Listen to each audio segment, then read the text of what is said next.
Just to recap, so last week I started a new series going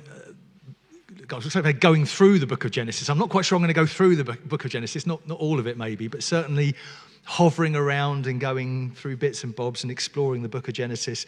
And if you missed that, I really recommend that you at some point go and have a listen to that. It's on Facebook, on YouTube, all the normal places you can catch up. Because I went through a lot of the background, a lot of the sort of setup, a lot of the kind of technical stuff about like where the book of Genesis came from in terms of its original sources all sort of coming together over hundreds of years, and then maybe its final kind of editing and coming together in the form that we know it and have it, kind of when that happened, maybe some of the process to that. So as I dart about and say, you might think, yeah, but hang on, where does that come from?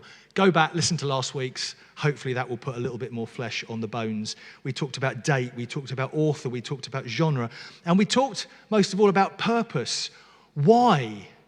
Why have we got this book? Why, when they were sitting and you know, the context is probably the final editing, the final kind of coming together of all the different sources is in Babylon. The exiles from Judah are in Babylon. They're in captivity, and they choose to put things together this way. They choose to tell these stories with these emphases.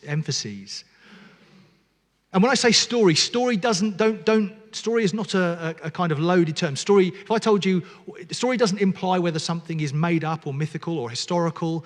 If I told you about a news story, you'd assume that it was factual. If I told you about the story of what I did this morning, you'd assume that it was factual. Story is just a word. Don't be put off by that. But as we talked about last week, understanding the context of those people putting it together is really, really important. It's like, did anyone ever study the book Animal Farm or read the book Animal Farm at school or just read it for fun? You know, people do things like that apparently. You know, if you just read the book Animal Farm and maybe coming to it today, you know, kids might read it today and they think, oh, it's a book about animals on a farm who happen to talk. And that's what it's about, isn't it? But when you know that it was written in a time, and now the author's name's just gone out of my head. George Orwell, thank you. I knew you'd know, you clever folk. When Orwell was writing it, and you know that he's writing it in the context of rising totalitarian states, fascist states, communist states, suddenly the context of that book gives that book a whole load of different meanings, doesn't it? A whole load of subtext, a whole load of other stuff that's going on, that if you just read the story on the page, oh, it's about some talking animals. No, there's a lot more going on there. And it's the same here. Understanding the context is so important. And the context of Genesis, as I've said last week, is really the context of exile. It's the context of a bunch of people whose world has been just dismantled. It's fallen apart. All the promises, everything that they believed in, everything that they held as literally sacred, all the strength, all the confidence they had, absolutely just wiped away from them. And here they are, and they start to assemble their story afresh in that context. So in that context, I don't think they're telling the story of Noah and the flood, for example, because it's a really great story and kids love to paint pictures of it, you know. And you can get like great models of it when you're a kid and put all the little wooden animals in the right place. As much as that's true, I don't think that's why they thought it was important to record those stories and all the other stories. I don't think they were interested in finding out what happened, as it were, as a modern historian might be. They were interested in writing these stories to understand their relationship with God. They were reading these stories, they were telling these stories to understand who they were and who God was. And so in several places, actually, we're getting a really clear view more of how the later, rather than the stories tell of a certain time period, but through that way they're telling their stories, we're understanding how the later people understood their circumstances. It's really deep, and it's issues primarily about relationship with God. It's issues about people and land and struggle and what does it mean to be chosen and what does it mean to be close to God and what does it mean to be far from God and all the kind of things that we struggle with in life, what might cause us to be separated from God. It's all these really big, massive themes that just are so pregnant and relevant and important for us today. So moving swiftly on, we're looking at the book of Genesis, and today got a message for you which is called Order, Chaos and Speech. Maybe my speech will be a blend of order and chaos, who knows?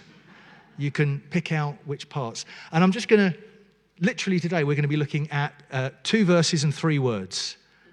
And it's this. In the beginning, God created the heavens and the earth. The earth was unformed and void. Darkness was on the face of the deep. And the Spirit of God hovered over the surface of the water. Then God said, oh yeah, expectant hush. Just going to go through those short few words, just a few verses there. I'm going to go through them bit by bit and try and just, that's it. That's all we're going to talk about today. 2 verses and 3 words. Because there's so much depth here. In the beginning, God created. Or you can translate it, it's 3 Hebrew words. It's Bereshith, Bara, Elohim. Bereshith means kind of beginning, first, top, chief. Bara, create or shape, and Elohim is God. And so how you put those words together, it can mean in the beginning God created, or when God began to create. That's a perfectly valid interpretation as well. This is the introduction. In the beginning, God created the heavens and the earth. Stop, full stop. Just let that sink in. In the beginning, God created the heavens and the earth. Just that sentence is so rich with theology. It's so rich with meaning and depth. This is the overture. This is the summary of everything else we're going to read in this chapter. Some people try and suggest that this is kind of like pre the 7 days of creation. This is kind of a step before that. And they're usually doing that to try and make the science fit. As I said last week, just don't worry about making the science fit. That's a huge, huge distraction, in my opinion, and the opinion of most kind of serious academics. It's not trying to do the job of a science textbook. Genesis sets its own rules. It tells its own story. And science has its rules and it tells its story. And they're different. And they don't need to complement one another or even go together with one another. It's just what it is. The mechanics of history are not the purpose of people in Babylonian exile. The chemistry of it, they're not bothered about it. They're talking about something else, as we shall see. And it says, the heavens and the earth. That's a very Hebrew way of saying everything. The heavens and the earth. That's everything that you can imagine, everything you can see, and everything you can't see. All of creation. Everything that can be imagined, everything that can be perceived, whether we perceive it through our senses, whether we perceive it through our hearts. Everything God made. And that's really important because they're actually making a really it's like a political statement. In the context they're in, and this part of Genesis was probably written fairly late, in the context they're in, this is a massive, what's the polite way of saying it? Rejection. That's a really polite way of saying it. This is a massive rejection of the Babylonian culture around them. The pagan people around them, they worshipped aspects of creation as God. They worshipped the sun. They worshipped the stars. They worshipped trees and flowers and plants. And they're saying, no, God is separate from creation. You can't pin God down. He's part of it. He's in it. He's through it, as we shared last week, as we read in Colossians and 1 John. He's in everything, but you can't contain him to anything.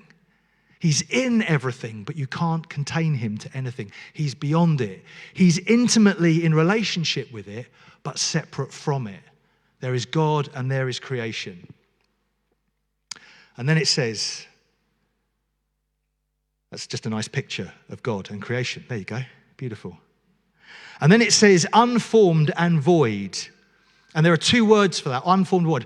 Tohu wabohu is the Hebrew, which is just fun to say. Tohu wabohu. Everyone say tohu wabohu with me. Ready? One more time for luck. Tohu wabohu. Tohu wabohu. You can go to your friends, or perhaps you've got teenagers. Perhaps you go into their room and you go, this room is tohu wabohu. But it's probably not empty. It's tohu wabohu. I'm going to break those 2 words down. Tohu. The reason I've got a picture of a desert, I don't know if you can see that, it's a desert. It is in other places in the Old Testament, the word tohu is used to describe a desert, literally a waste. It can mean, in the Hebrew, it's got a broad range of meanings. Formlessness, confusion, unreality, emptiness, desert. Figuratively, a worthless thing. If something is tohu, then it's worthless. It's got no value. Adverbally, it's in vain. So if you do something tohu, you're doing it kind of in vain. There's no purpose. There's no outcome. It can mean confusion, an empty place without form, nothing, a thing of naught, vain, vanity, waste, wilderness. That's the full Strong's Concordance definition of tohu. You get this sense of it's just all kind of nothingy. It's not bad. Notice, none of those are bad. It's not evil. It's just without meaning. It's without goal. It's without purpose. It's unstructured. And bohu means empty. There you go.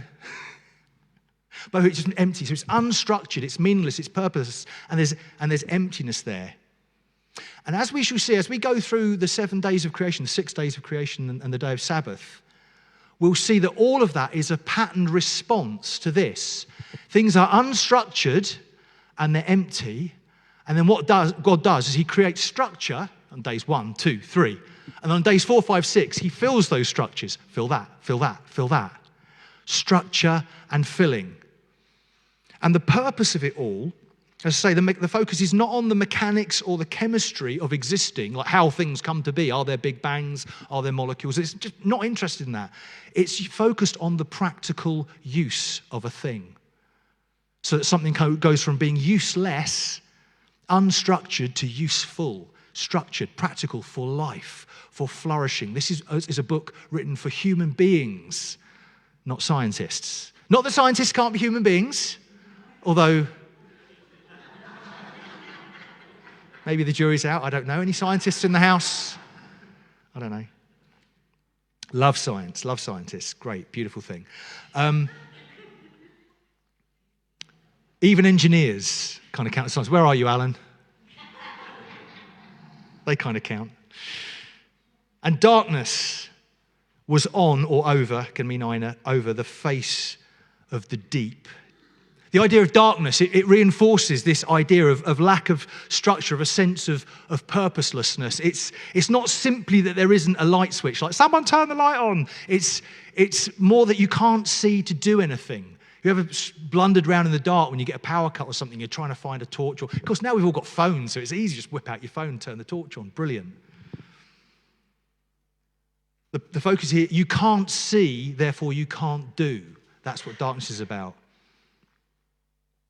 And notice on the first day, the first act, because jumping ahead here, sorry, spoiler alert, jumping ahead, the first thing God does is says, let there be light. Well done. You're already ahead for next week. Let there be light. It's interesting, this reinforces what I was just saying. God creates the structure of light and darkness, day and night, 3 days before he creates sun and moon. So the mechanical process of achieving light is not the focus here. It's the fact that we have a structured day with day and night, rest and sleep, activity and rest from activity. It's about the structure. It's about creating a healthy rhythm of human life, which all leads us, of course, to the Sabbath, the day of rest at the end of it all. It's about the practicalities. And the idea of deep, it links with the idea of waters, as we'll get to.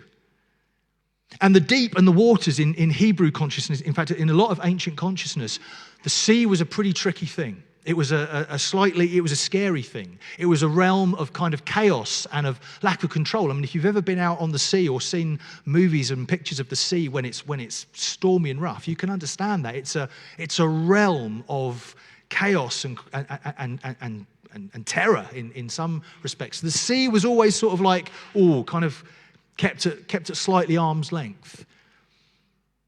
It's this idea of this realm of chaos, of unpredictability, of potential, perhaps.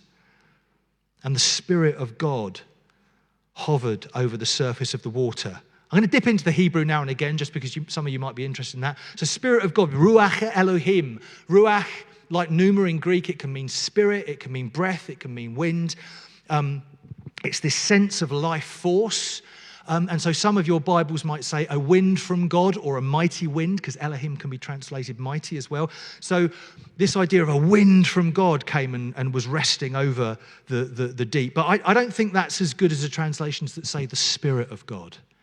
Because this word that comes next, hovered, is a beautiful word. It's a lovely word. It suggests a personal relationship, because this word hovered is, I'll check my notes, rochaf. Get a bit of a in there. Rochaf.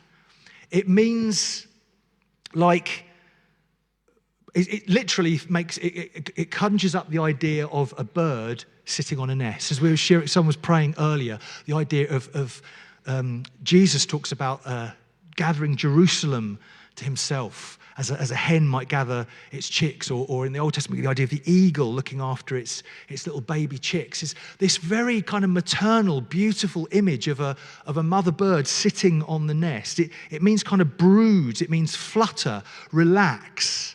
It's not the idea of like hovering like a helicopter, like, 30 meters above your head with a guy coming down on a winch to hook you out of the water. It's not that kind of distant. It's that sense of being right there, sat on it like a bird on the nest, interacting with it. It's a beautiful image. I love it.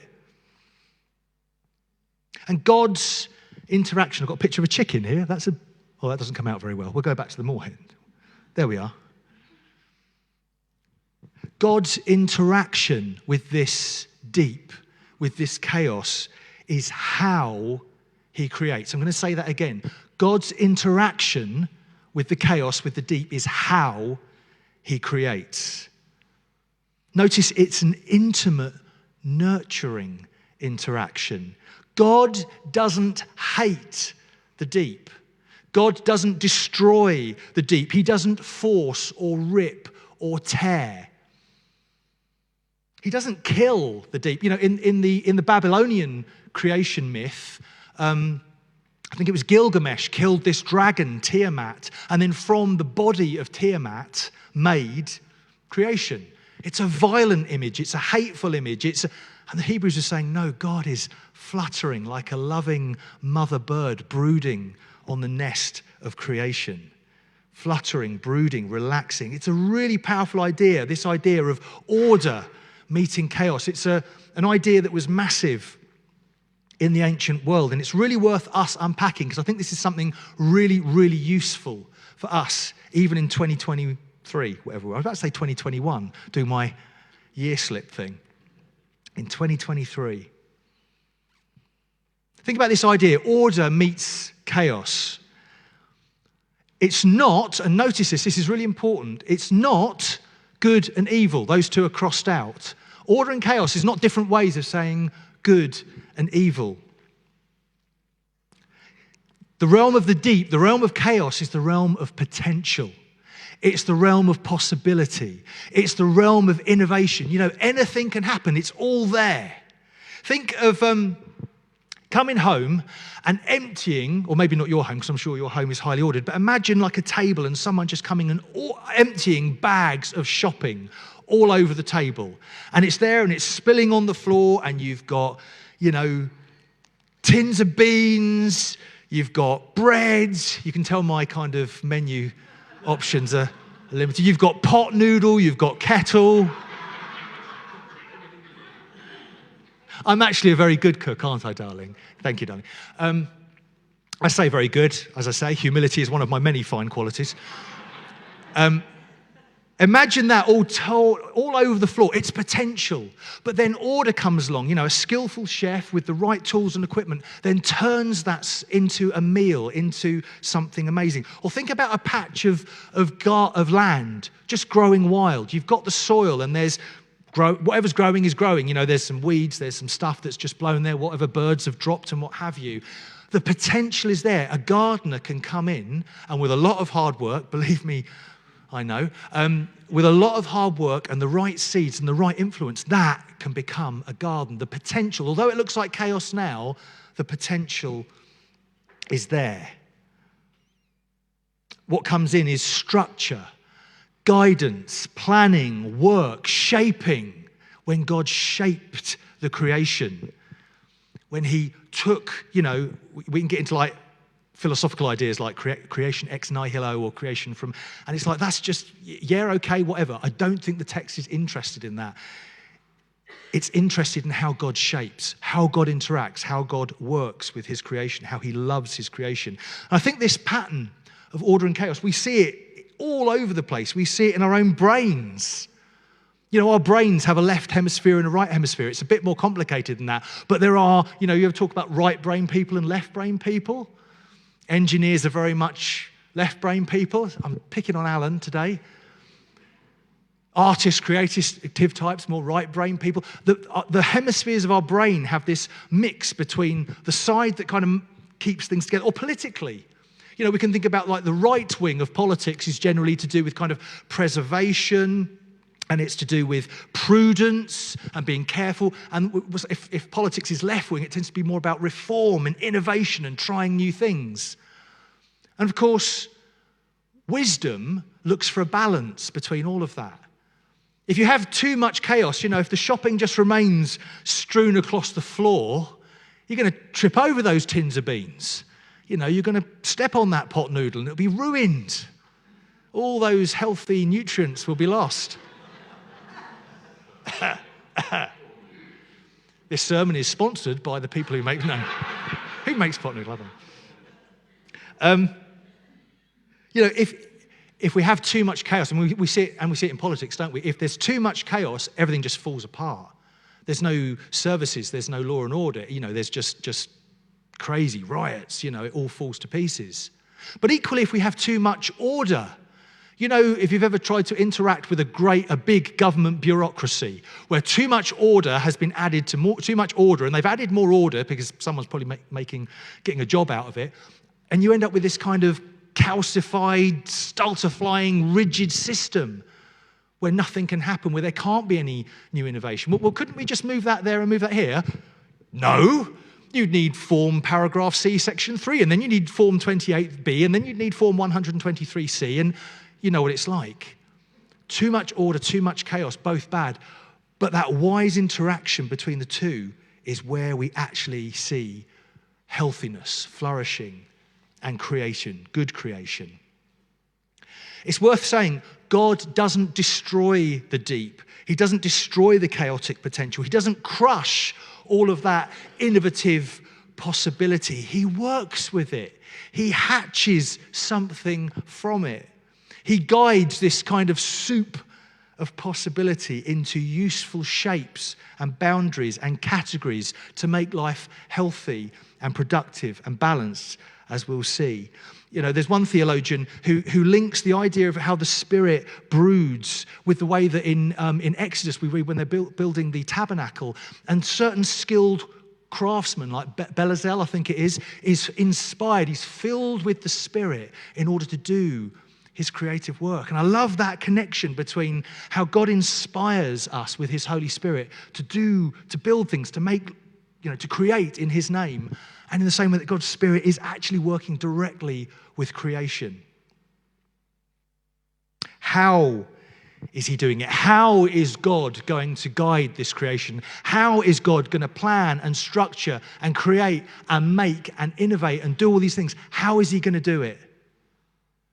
Then God said. He speaks.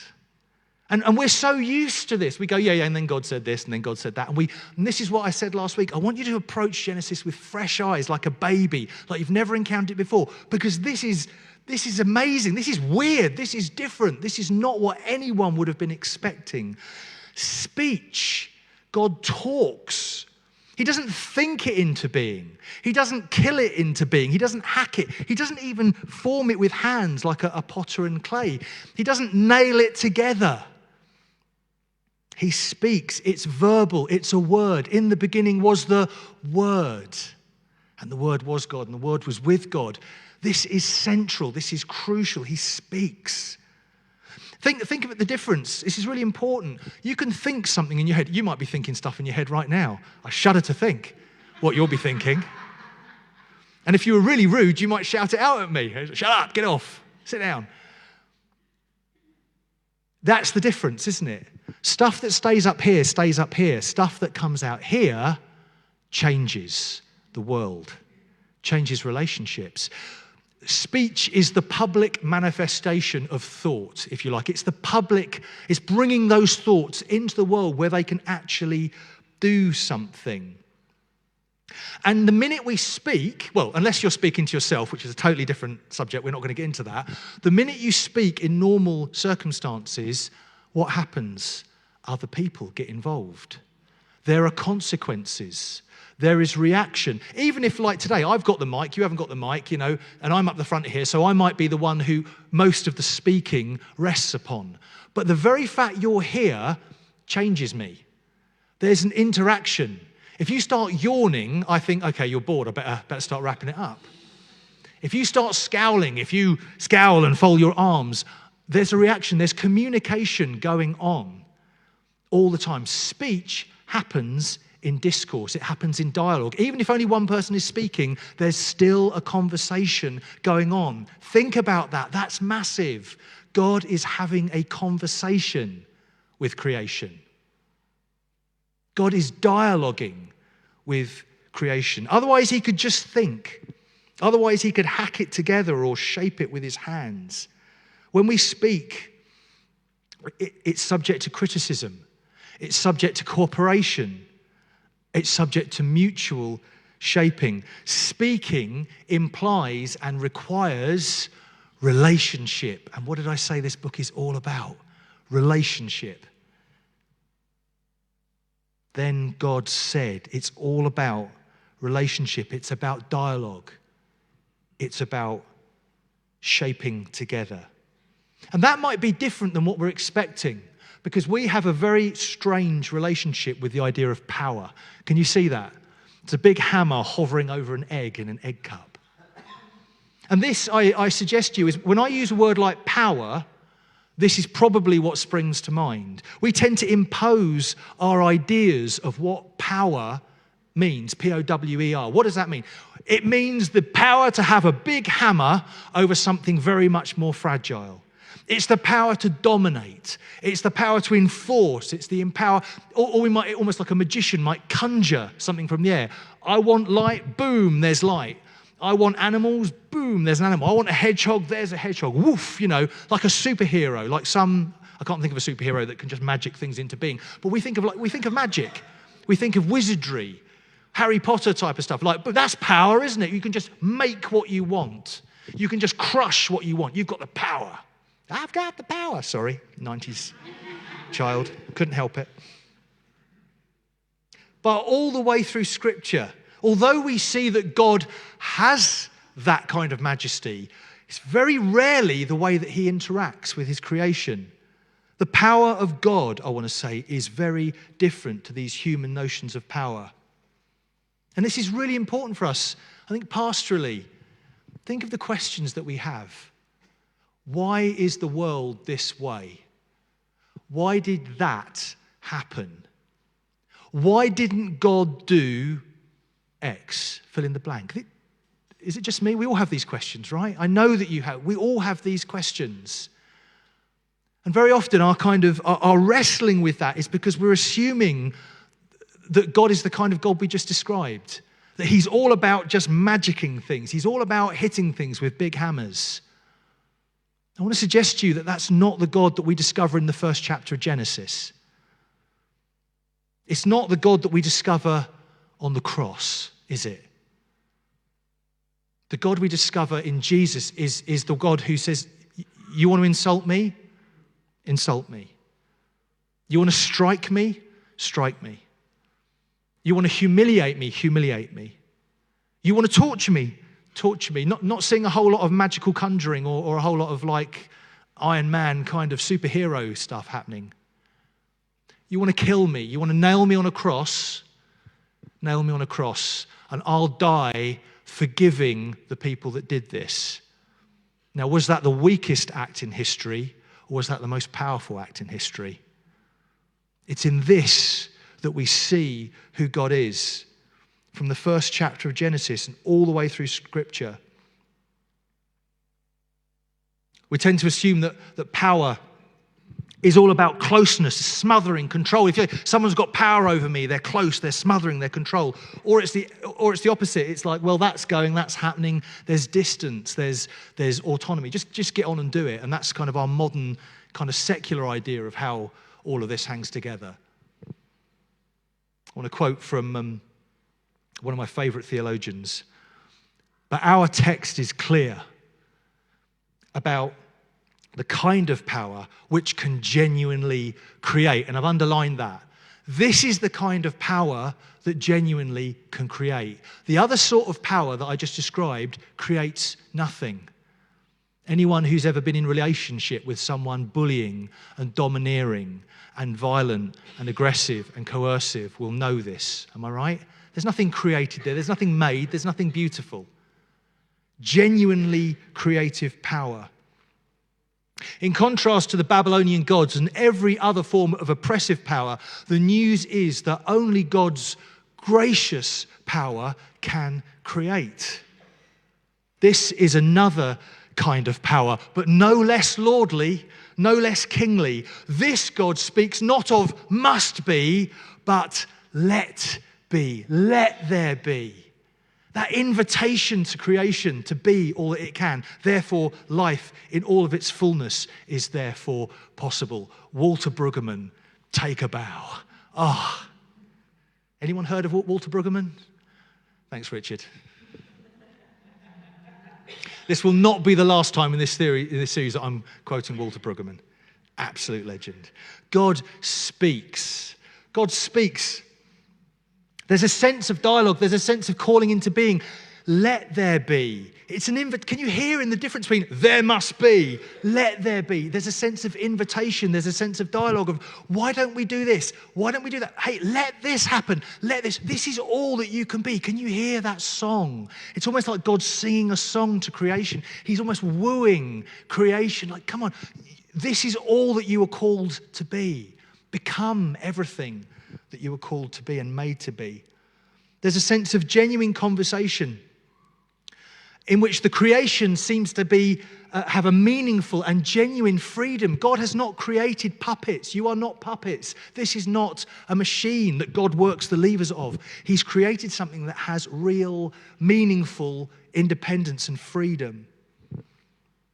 A bit more Walter, because he's great.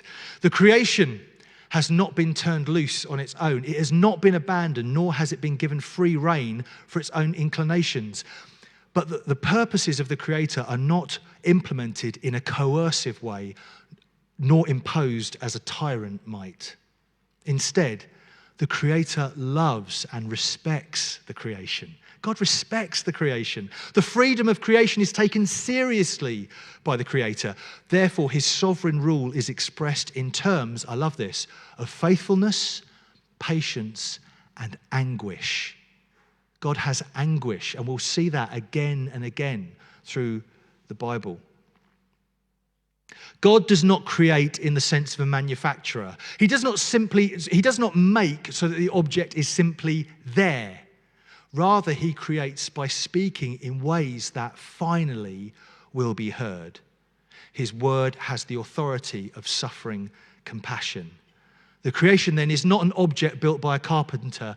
It is a vulnerable partner whose life is impacted by the voice of one who cares in tender but firm ways. And that's the story that we'll see through the rest of these next chapters, especially of relationship, of tender suffering and anguish on God's part, and a guiding on. It's like, God is still lordly. The water, we were talking about this yesterday. It's like the water that comes down the hillside. The water will make its way to the sea. The river will get to the sea, but the route that it takes depends on the ground that it finds. It will bend and move, and the path, the course of a river shifts. When it hits something hard, it goes round it. But the water will reach the sea. Okay, I've got a couple of takeaways, and then we're just going to worship a little bit more and maybe have a little bit of an opportunity to respond. So takeaways, very quickly. I want you to focus on this. Where does this story meet with you right now? There's the idea of deserts and new life. Think of the desolation of exile. Think of the desolation of their homeland that's been destroyed. Think of our own desolation times, our own desert times. Maybe you're going through something like that right now, or you have been. I want to say, however hateful the circumstances that put you in that place, God can use this for your blessing. You know, we often say Romans 8:28, and we know that in all things God works for the good of those who love him, who have been called according to his purposes. That doesn't mean that everything that happens to us is good. It means that God can use those circumstances for good. There is potential. God is saying this morning to you, even in that place of desert, there is potential. There is new life. I can meet you there. I can love you there. I can create something new there. And then I want another takeaway. We see that words make worlds. God uses speech to transform the chaos into order. He uses the word, as we see in John 1. And likewise, our words matter.